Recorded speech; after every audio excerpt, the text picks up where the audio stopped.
저는 오늘 여러분과 함께 성공하는 것도 시련이다, 이런 제목으로 은혜의 말씀을 나누고자 합니다. 세상 모든 사람들은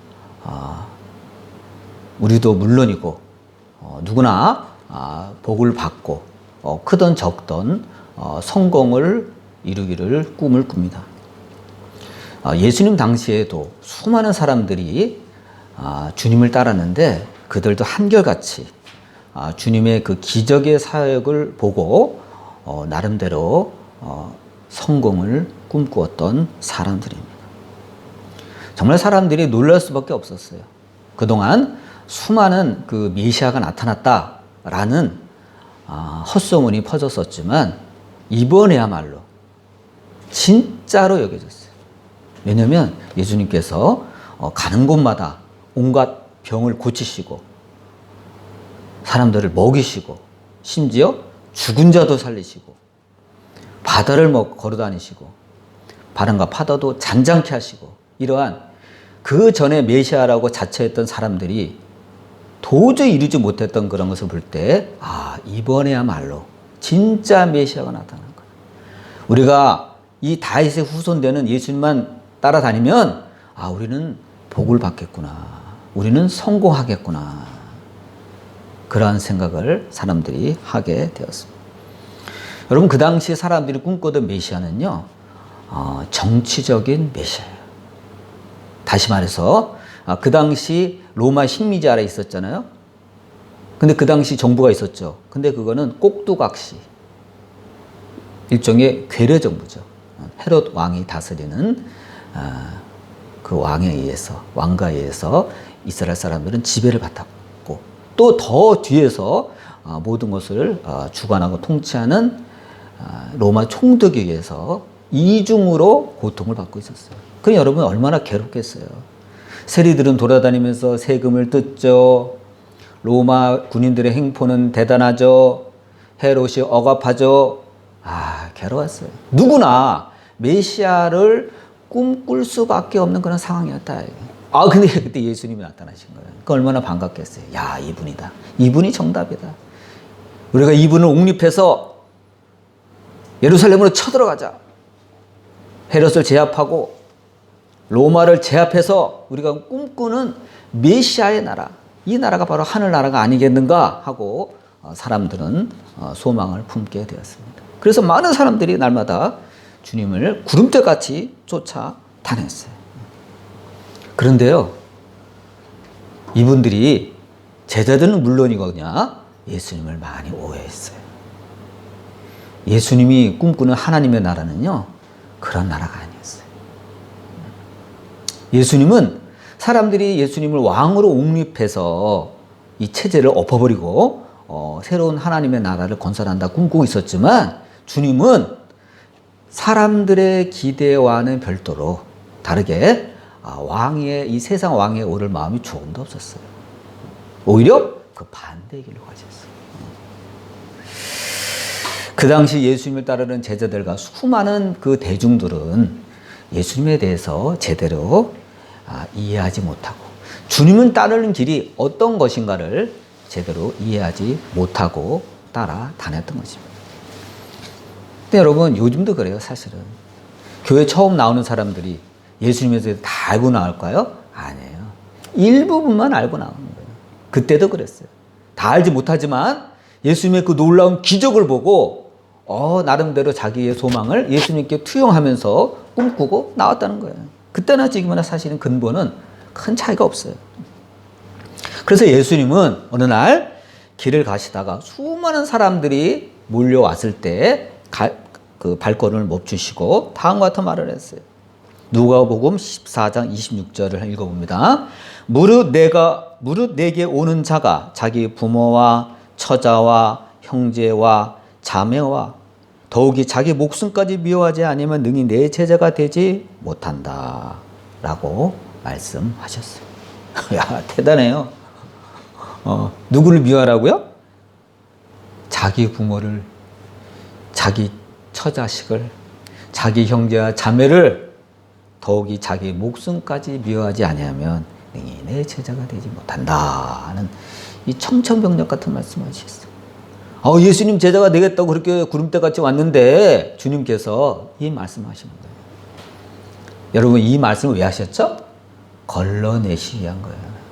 지금 어디 떠지 다 주님의 제자가 되겠습니다. 주님을 따르겠습니다. 주님을 어디까지 가시든 주님을 따르겠습니다 하는 사람이 왔는데 그게 아니라는 거예요. 그래서 주님이 이 말씀을 하시면서 그 많은 사람 가운데 얘들아 너희들이 나를 따른다고? 나를 따르는 것이 어떤 길인지 알고나 따르느냐 하고 주님께서 이 말씀을 하신 겁니다. 이 말씀은 예수님을 따르고자 하는 자는 단지 세속적인 성공을 위해서 따를 것이냐 아니면 영원한 영생을 얻고자 따를 것이냐 중에서 분명히 알라는 겁니다. 분명히 결정을 하는 겁니다. 여러분 우리는 예수님 말씀 가운데 미워하지 아니하면 이라는 말에 주목할 필요가 있어요. 여러분 이 말은요 감정적으로 미워하라는 게 아니에요. 그렇죠? 여러분 이해가 되죠? 예수님이 너네 집에 가서 너희 부모를 미워하라, 너희 처자를 미워하라 그러시겠어요? 이거는 일종의 과장법이에요. 근데 예수님은 말씀 가운데 이러한 과장법을 종종 쓰셨어요. 왜 쓰죠? 하나님의 말씀이 더 밝히 드러나게 하기 위해서 이러한 단어를 쓰셨습니다. 근데 이 원어는 헬라어로 언어를 보면 미워한다는 뜻이 아니라 조금 사랑한다, 덜 사랑한다 이런 뜻이에요. 그러니까 뭐죠? 나의 부모를 예수님보다 덜 사랑하라. 나의 처자를 예수님보다 덜 사랑하라. 너의 목숨을 예수님보다 덜 사랑하라. 그거예요. 사랑하긴 사랑하되 덜 사랑하라. 사랑에도 여러분 순위가 있다는 거예요. 절대적인 사랑의 가치를 갖고 사랑할 분은 바로 예수님이라는 거예요. 만약 여러분 주님의 요구하시는 말씀대로 우리가 그렇게 하지 않는다면 어떤 일이 벌어지죠? 무슨 일이 생기면은 예수님은 옆으로 비켜나야 돼요. 지금 논 팔러 가야 되는데요. 밭 팔러 가야 되는데요. 지금 오늘 계약하러 가는데요. 모든 게 주님의 이순위로 밀려버리잖아요. 우리 부모가 최고인데요? 그럼 주님이 또 밀리잖아요. 그럼 여러분 우리가 주님을 주님이라고 부를 수 있어요? 그건 아니잖아요. 여러분 주님이라는 것은 나의 주인이라는 뜻이에요. 나의 주인이라고 고백하는 분을 때때로 상황에 따라 이렇게 막 2순위, 3순위 놓는다면 그걸 우리는 주님이라고 할 수가 없는 거죠. 주님은요 모든 것에 우선순위가 되고 앞세우는 분이 주님이에요. 그것은 자기 부모든 처자식이든 형제와 자매든 자기 자신이든 간에 우리가 예수님을 따르고자 한다면 예수님을 우리의 삶의 모든 결정에 제1순위로 두는 것을 말합니다. 한마디로 예수님의 제자가 되고자 하는 자는 예수님을 1순위로 두지 않고서는 제자라고 할 수가 없다는 것입니다.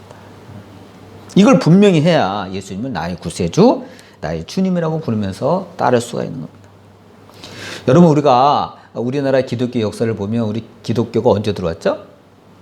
복음이 조선시대에 들어왔죠. 조선시대. 근데 조선시대에 들어왔을 때 사람들이 이거를 단지 종교라 보지 않고 서양에서 그 개화된 사상이 들어왔다 해가지고 굉장히 반가워했어요. 처음에. 반겨했어요. 양반계층에서도 굉장히 반가했어요. 이게 서쪽에서 들어온 서학이다. 그래갖고 우리나라가 발전할 수 있는 길은 이 길밖에 없다 하고 반겼어요. 그런데 그 말씀을 듣다 보니까 어떤 문제나 부딪히죠?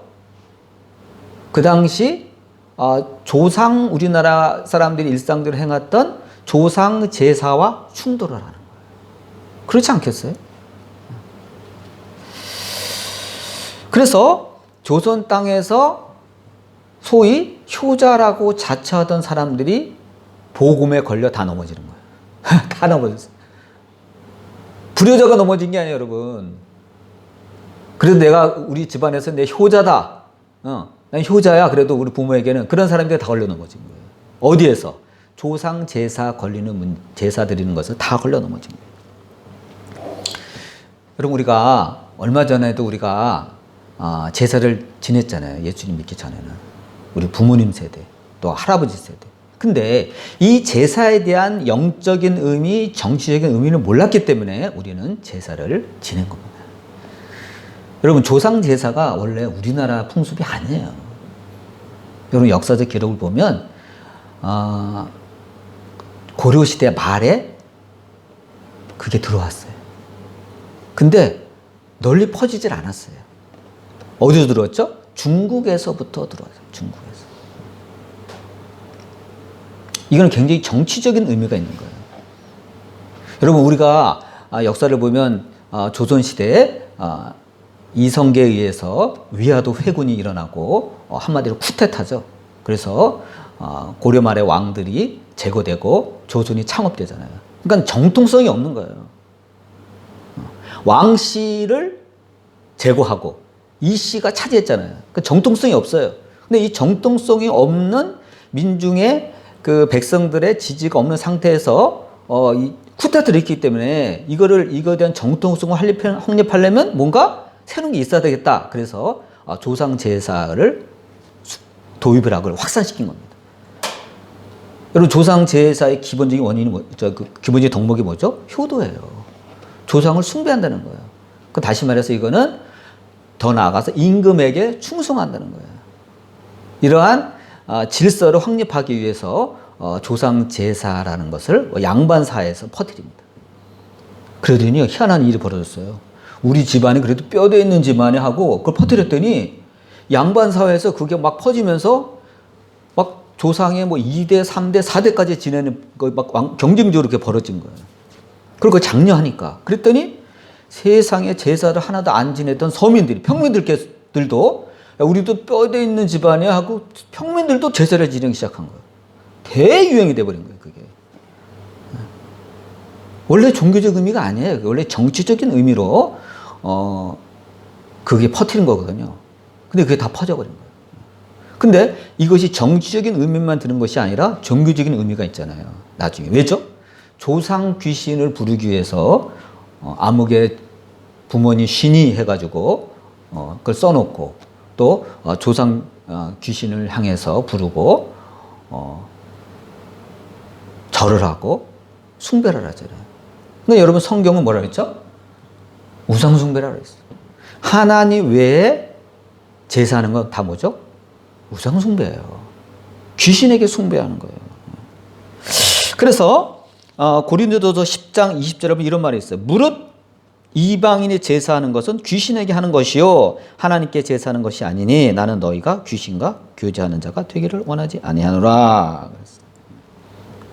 이들은 예수님을 예배하는 것보다 자기 조상에게 절하고 제사하는 것이 효도의 길이라 생각하고 그것을 우선시했기 때문에 거기서부터 충돌이 빚어지는 거예요. 그래서 아까도 얘기했지만 조선시대 효자라고 자처하는 사람들은요, 거기에 다 걸려넘어졌어요. 그래서 구원받지 못했어요. 부모가, 야, 나 죽으면 제사밥이라도 먹게 해다오. 그 말 한마디 때문에, 우리 부모가 굶으면 안 되지. 그 한마디 때문에 다 넘어진 거예요.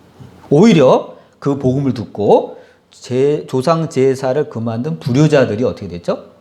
전부 구원받은 거예요. 여러분, 영적인 세계는 이렇게 무서운 거예요.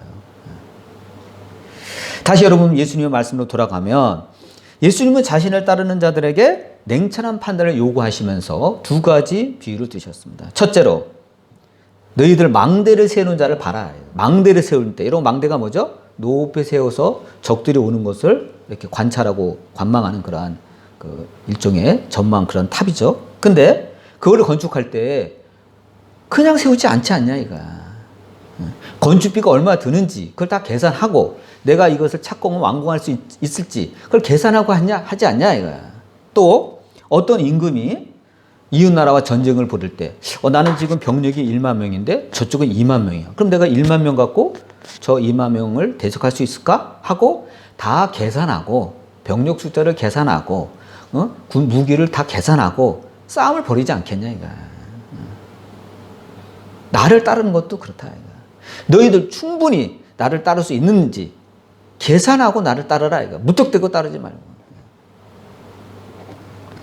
여러분 요즘 러시아의 푸틴이 우크라이나하고 전쟁을 벌였죠. 근데 지금 어떻게 된 거죠? 오판한 거죠. 계산 잘못한 거예요. 일주일이면 우크라이나를 점령하고 그 정권을 무너뜨리고 꼭두가시 정권을 세울 줄 알았어요. 근데 오판해가지고 지금 수렁에 빠졌죠. 이 전쟁 언제 끝날지 몰라요. 그 전에 그 나라의 그 우크라이나의 그 남쪽에 크림반도라는 그 반도가 있었는데 그때 삼킬 때는요 서방에 있는 나라들이 눈 뜨고 당했어요. 근데 싹 벌써 점령해 버렸어. 그 이번에도 자식들 우리가 쳐들어가면 우리는 핵이 있어. 가면 우리한테 대들지 못하겠지 하고 옛날 생각만 하고 계산은 그렇게 하고 또 쳐들어왔는데 어떻게 되죠? 이번에 지금 뭐 나토 국가들이 전부 힘을 합해가지고 지금 막 무기를 대줘가지고 지금 어떻게 전쟁이 소강 상태예요. 계산 잘못한 거예요. 이 전쟁에서 아마 승리하지 못하면 푸틴은 아마 실격될 것입니다. 여러분 러시아 역사를 보면 성공하지 못한 왕은요 다 쫓겨났어요. 다 실격당했어요. 그래서 이 푸틴이 불안해하는 거예요. 이게 지면에 나 이게 쫓겨날 텐데 실격당할 텐데 과거의 성공에 취해가지고 계산 잘못해가지고 오히려 과거의 성공이 실현이 된 거예요. 여러분 이처럼 예수님을 따르는 길은 자기를 부인하고 자기 목숨까지도 희생해야 된다는 길임을 주님께서 말씀하셨습니다. 나를 따르는 자는 자기를 부인하고 자기 십자가를 지고 따르라 그랬어요. 자기 십자가는 뭐죠? 희생을 의미해요. 희생을. 그렇기 때문에 무턱대고 따르지 말고 계산에 넣으라는 거예요. 계산에. 처음에 예수님께서 온갖 병을 다 고치시고 귀신을 내쫓고 죽은 자를 살리고 기적을 행하니까 사람들이 좋다고 막 열광적으로 따라 나섰죠. 그러나 나중에 예수님이 로마 군병에게 체포됐을 때 사람들은 어떻게 됐죠? 대부분 다 도망갔어요. 다 도망갔어요. 근데 그 전에 제일 먼저 하차한 사람이 누구예요? 가룟 유다예요. 유다가 머리가 좋거든요. 계산을 딱 해보니까 이거 예수님 따라다녔어. 손해야. 안 되겠다. 그동안 따라다닌 게 헛수고였구나. 나는 주님이 메시아가 되어서 예루살렘에 쳐들어가가지고 그 정권을 전복하고 이 나라를 메시아 왕국으로 할 줄 알았는데 뭐라고? 점점점 십자가의 길을 걷겠다고? 이건 말도 안 돼. 이건 내 계획에 어긋나. 차라리 예수님을 팔아버리자 하고 은 30냥에 팔아먹고 도중에 하차해버렸습니다. 약삭받는 거죠. 근데 그거 어떻게 됐어요? 곧 양심의 가책을 느끼어 자살하고 말았습니다. 처음에 제자들도 다 도망갔죠. 그러나 나중에 예수님께서 예수님의 부활을 경험한 이후에 모두 확고한 믿음으로 주님이 말씀하신 하나님의 나라가 이거구나. 사탄이 지배하는 마귀가 지배하는 이 세상을 주님께서 마귀의 권세를 깨트리고 우리를 구원하시겠다는 것이 진정한 하나님의 나라구나 라는 걸 깨닫고 나서 다 돌아와서 모두 복음을 전하다가 순교자가 되었습니다. 여러분 다시 말하지만 우리가 예수님을 따르는 길은요 쉬운 길이 아니에요. 왜죠? 포기할 게 많아요. 세상과 같아서는 예수님을 따를 수가 없습니다. 예수님을 따른다고 세상 모든 일이 탄탄대로가 열리는 것도 아니에요. 그래서 주님은 그러한 그 시련을 통해서 알곡과 쭉정이를 판별하십니다. 여러분 사도 바울은 말세가 되면 디모데 후서 3장 2절 이하에 이런 말씀하셨어요. 사람들이 자기를 사랑하며 돈을 사랑하고 자랑하며 쾌락을 사랑하기를 하나님 사랑하는 것보다 더하게 될 거라고 경고를 하셨습니다. 여러분 우리가 뭐 병들고 뭐 가난하고 뭐 실패하고 이것만 여러분 시련이 아니에요. 우린 그런 생각하잖아요. 내가 아파. 내가 요즘 이렇게 아픈 데가 이렇게 많을까? 내 젊은 때는 안 그랬는데 왜 이렇게 아픈 데가 많을까? 그런 사람이 어떻게 되죠? 마음이 우울해져요. 내가 인생을 왜 이렇게 살았나? 실패한 게 많은가? 우울해져. 또 경제적으로 힘들고 쪼들리면 또 그런 생각을 해요. 아, 내가 인생을 참 산다고 노력했는데 왜 이렇게밖에 안 될까? 또 소망하던 일이 잘 안 이루어지면 또 그런 생각을 하게 되죠. 아, 나는 실패자가 아닌가? 하나님 나에게 왜 이렇게 시련을 주는가? 이렇게 낙심할 때가 있습니다. 근데 여러분, 실패만이 시련이라고 생각하면 안 돼요. 그럼 여러분 성공하면 시련이 없을 것 같죠? 그렇다고 여러분 성공하지 말자는 게 아니에요. 우린 다 성공해야 돼요, 여러분. 저와 여러분 성공해야 됩니다. 크든 작든 성공해야 돼요. 근데 성공도 여러분 시련이 있다는 걸 알아야 돼요. 여러분 성공도 시련이에요. 실패만 시련이 아니야. 성공도 시련이에요. 왜죠? 그 성공에 걸맞는 시련이 쫓아옵니다. 시세 많은 자가 많이 나타나요. 성공하면. 그 성공에 걸맞는 시기하는 자가 많이 나타나요. 견지하는 자가 나타나요. 방해하는 자가 나타나요. 생각지도 않은 어려움이 나타나요. 그래서 여러분 성공도 시련이라는 거예요. 여러분 성공만 하면 시련 없을 것 같죠? 아니에요. 성공해도 시련이 옵니다. 그래서 우리는 여러분 진정 성공하기 전에 그것을 우리가 미리 알아야 돼요. 아, 내가 성공만 하면 시련이 없겠지? 천만에요. 여러분 성공하기까지 그 사람이 얼마나 많은 시련을 겪고 이겨내고 성공했겠어요, 여러분. 그 이름을 낼 때까지. 뭐 운동선수도 마찬가지고 정치인도 마찬가지고 사업가도 마찬가지고 직장인도 마찬가지고 그 성공에 이르기까지 얼마나 힘들었겠어요. 그런데 성공하는데 그게 끝나는 게 아니에요. 성공했기 때문에 실패할 때는 없었던 새로운 시련이 다가옵니다. 또 우리가 성공한 후에는 어떤 게 또 찾아오죠? 은근히 자만심이 와요. 그래서 예수님보다 바울 선생님께서 경고하신 것처럼 예수님보다 자기의 성공을 더 사랑할 수 있습니다. 예수님보다 돈을 더 귀하게 여길 수 있습니다. 내가 어떻게 해서 이렇게 돈을 벌었는데. 예수님보다 자기 직장이나 자기 사업을 더 사랑할 수 있습니다. 예수님보다 자기 몸을 더 사랑할 수 있습니다. 예수님보다 자기 성공을 더 사랑할 수 있습니다. 그렇기 때문에 여러분 우리는 성공도 시련이라는 거예요. 그것도 시련이에요. 그전엔 감히 그런 생각 못했는데 성공하고 나서 그런 새로운 시련이 찾아옵니다. 예수님보다 자기를 더 신뢰하고 예수님보다 돈을 더 사랑하고 그래서 기도도 하지 않고 예배도 드리지 않고 우리가 한눈을 팔 때 심하게 되면 예수님을 항상 후순위에 놓고 사실상 예수님을 믿지도 않고 예수님을 떠나게 되는 것입니다. 여러분 우리는 절대로 예수님보다 세상 것들을 더 사랑하면 안 됩니다. 어떠한 것도 예수님보다 더 사랑하게 될 때 그거는 뭐가 되죠? 일종의 우상 숭배가 시작되는 거예요. 그래서 주님이 미워하라는 과장법까지 사용하시면서 말씀하신 거예요.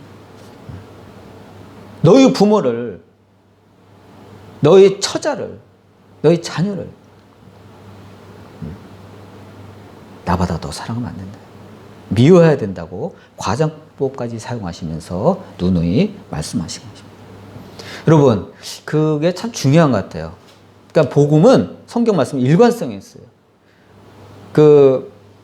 하나님이 아브라함을 떠나라 하실 때 뭐라 했죠? 너의 본토 친척 아비의 집을 떠나라 했어요. 똑같은 말씀이에요.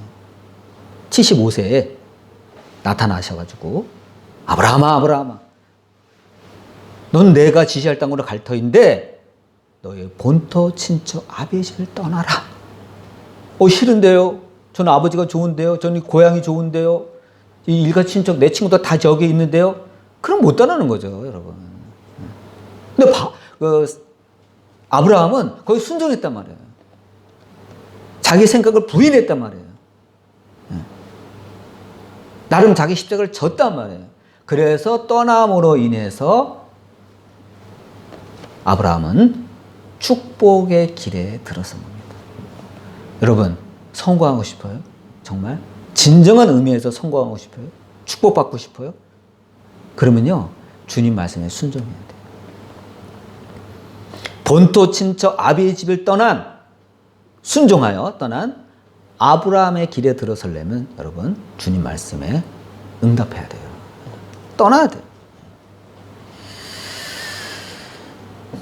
그러므로 우리는 절대로 예수님보다 세상의 것들을 우선시하면 안 됩니다. 예수님보다 더 사랑하는 것이 있으면 안 됩니다. 아니, 우리가 예수님을 잃어버리면 뭐죠? 진짜 모든 걸 다 잃어버리는 거예요. 예수님 외에 다 세상 것들을 가졌다 할지라도 예수님을 잃어버리면요, 다 잃어버리는 거예요. 완전히 끝난 거예요. 다 잃어버리는 거예요. 영생의 주인이 예수님이잖아요. 예수님 잃어버리면 영생을 잃어버리는 거예요. 영원한 생명을 잃어버리는 거예요. 영원한 하나님의 나라를 잃어버리게 되는 것입니다. 여러분, 진짜 성경은 뭐죠? 진짜 성공은 어떠한 경우에도, 어떠한 상황에서도, 어떠한 처지에서도 예수님을 끝까지 붙잡고 놓지 않은 자가 정말 성공한 자예요. 정말 승리한 자예요. 여러분, 우리는 이편단심, 주님 떠나지 않고 항상 주님을 붙들고 주님을 믿고 의지하며 주님만을 사랑하며 살아가는 저와 여러분 되시기를 주님의 이름으로 축원을 드립니다. 기도하시겠습니다.